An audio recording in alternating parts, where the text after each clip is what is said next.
গত 16 বছরে ফেস্টিভ্যালের দিকে তাকান, এটা যে এই জায়গায় আসবে এটার প্রস্তুতি চলছে প্রায় 60 বছর ধরে। একই মঞ্চে ইসলামী গান যারা করে তারা গান গেয়েছে, র্যাপ যারা করে তারা র্যাপ গান করেছে, যে রক করে সে রক গান করেছে, যে বামপন্থী রাজনীতি করে সে তার গান করেছে। এই যে একটা স্পেসে সবাইকে জায়গা দেওয়া, that is the promise of 20 July. Honestly অনিচ্ছুক ঘোড়া ছিল না, তারা ছিল ইচ্ছুক ঘোড়া।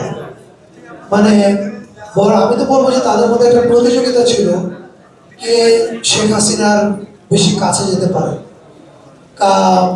শেখ হাসিনার প্রশংসা কীভাবে করতে পারে এবং সেই প্রশংসার মাধ্যমে কি কি সুবিধা অর্জন করতে পারে।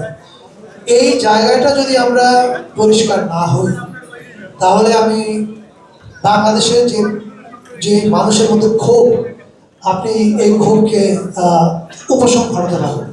আমি একটা সহজ কথা আপনাকে বুঝাই। পৃথিবীর কোথাও ফ্যাসিবাদ একা একা কায়েম হইতে পারে না। ফ্যাসিবাদ কায়েম হওয়ার পিছনে সবচেয়ে বড় কাজটা করে হচ্ছে ইন্টেলেকচুয়াল কনসেন্ট ম্যানুফ্যাকচার করে। অর্থাৎ ফ্যাসিবাদ যে অনিবার্য এরকমই হওয়া উচিত, এই বয়ানটা মিডিয়ার মাধ্যমে তৈরি করা হয়। শুধু মিডিয়া নয়, কালচারাল প্রোডাক্ট বলতে হচ্ছে নাটক, সিনেমা, গান, এই নানা কিছুর মধ্যে তৈরি করা হয়। আপনি যদি গত 16 বছরে ফেস্টিভ্যালের দিকে তাকান তাহলে দেখবেন যে এইটা যে এই জায়গায় আসবে এটার প্রস্তুতি চলছে প্রায় 60 বছর ধরে। 60 বছর ধরে কি করা হচ্ছে? 60 বছর ধরে একটা বিশেষ মতাদর্শের রাজনীতিকে গ্লোরিফাই করা হয়েছে, রাইট? বলা হয়েছে, ইতিহাসগুলো এমনভাবে তৈরি করা হয়েছে দেখলে মনে হয় ও আওয়ামী লীগই একমাত্র সত্য, আওয়ামী লীগ যাদের রাজনীতি করছে তাদের যারা রাজনীতির নেতা তারাই সত্য, আর এর উল্টা দিকে যারা আছে তাদেরকে কোনো মানুষ বানানো হয়েছে, মানে ডিহিউম্যানাইজ করা হয়েছে। এবং এটা করার কারণটা কি? এটা করার কারণ হচ্ছে, আমি এর আগেও একটা অনুষ্ঠানে বলেছি, যখন আপনি হাই কালচার আর লো কালচার বানাবেন, মানে আওয়ামী লীগ যারা করে আমরা হাই কালচার, আর এরা যারা করে না তারা লো কালচার। ফলে লো কালচারের জন্য মধ্যবিত্তকে কাঁদতে হয় না, এটা মিডিয়া বলে তুমি ওর জন্য কেঁদো না। যেখানে আপনি খেয়াল করে দেখেন, যখন ইলিয়াস আলী এবং ব্যারিস্টার আরমান গুম হয়েছিল, মধ্যবিত্তের মন কাঁদে নাই, কারণ ওকে শেখানো হয়েছে ও তো বিএনপি জামাত করে, বিএনপি জামাত তো যথেষ্ট হিউম্যান না। এই যে বয়ানটা তৈরি করা হয়েছে, এই বয়ানটাই 24 এসে ভেঙে দিয়েছে। 24 এসে বলেছে তুমি কে কোন দল করে কোন মত করে এটা দিয়ে তুমি উঁচু মানুষ আর নিচু মানুষ তৈরি করতে পারবা না। 24 এই যে ভেঙে দিল, এই ভেঙে দেওয়ার ফলে কিন্তু আমাদের বিপ্লব ঘটেছে, রাইট? এখন এই বিপ্লবের পরে আমরা কি এইটাকে কালচারালি এবং মিডিয়া কতটা ক্যারি করতে পারছি, দ্যাটস দ্য কোয়েশ্চেন। এটা অনেক বড় কাজ। 54 বছর ধরে ইতিহাসের, দেখেন আপনি কি কখনো এটা দেখছেন যে 16 ডিসেম্বর জেনারেল ওসমানী কেন ছিল না হাজির আত্মসমর্পণ অনুষ্ঠানে? এটা আমাদের ইতিহাসবিদেরা কখনো প্রশ্ন করেছে? করেননি। আপনি এটা নিয়ে কোনো সিনেমা দেখেছেন? দেখেন না। আপনি 72 থেকে 75 নিয়ে আমাদের কোনো সাহিত্যিক কোনো উপন্যাস লিখেছে, আমার মতো ফিল্মমেকাররা ছবি বানিয়েছে দেখেছেন? বানায়নি কেউ। ফলে আপনাকে বুঝতে হবে আমরা শিল্পীরা এবং মিডিয়া কোনটা দেখায় আর কোনটা দেখায় না, এর মধ্য দিয়ে কিন্তু আমরা ন্যারেটিভটা সেট করি।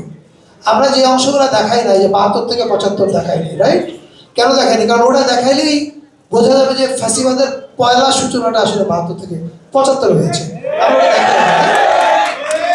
এই যে কোনটা দেখাবো আর কোনটা দেখাবো না, এই বিপদ তো আমরা 54 বছর না, এটা আরো আগ থেকে শুরু হয়েছে, এটা 60s থেকে শুরু হয়েছে।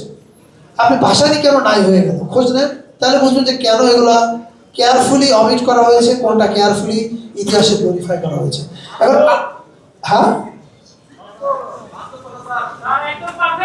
আচ্ছা, এখন আমরা যখন দায়িত্বে ছিলাম আমরা কি করার চেষ্টা করেছি, যেটার মাধ্যমে আমি আমার কালচারাল অ্যারেনার অনেকের চক্ষু শুরু হয়েছি বলে আমার মনে হচ্ছে। তো আমরা যেটা করার চেষ্টা করেছি, আমরা খুব সিম্পল একটা কাজ করেছি। আমি আপনাকে জাস্ট একটা উদাহরণ দেখাই, তাহলে বুঝতে পারবেন। আমি জানি না বাংলাদেশে আপনারা, এটা অ্যাপারেন্টলি মনে হয় খুব সাধারণ কাজ, কিন্তু নো, এটা ভয়াবহ কঠিন কাজ। সেটা কি? আপনি দেখবেন গত বছরের জুলাই কমেমোরেশন বা জুলাই পুনর্জাগরণ অনুষ্ঠান মালা সারা দেশ জুড়ে আমরা করেছি, লক্ষ লক্ষ মানুষ হয়েছে প্রত্যেকটা অনুষ্ঠানে। এবং আপনি শুধু ঢাকায় না, এমনকি মফস্বল শহরগুলোতে যতগুলো অনুষ্ঠান করেছি, একই মঞ্চে ইসলামী গান যারা করে তারা গান গেয়েছে, র্যাপ যারা করে তারা র্যাপ গান করেছে, যে রক করে সে রক গান করেছে, যে বামপন্থী রাজনীতি করে সে তার গান করেছে। এই যে একটা স্পেসে সবাইকে জায়গা দেওয়া, that is the promise of July. এবং এই জুলাইয়ের এই প্রমিসটা যদি আমরা রক্ষা করতে পারি, তাহলে এই দেশে ফাটল আসবে না। আমাদের সকল কিছুর মূল ছিল হচ্ছে ফাটল করা। তুমি ইসলামী, তুমি এখানে আসবে না, তুমি রক, তুমি এখানে আসবে না, তুমি যথেষ্ট রাবন্দ্রিক না, তুমি দূরে থাকো।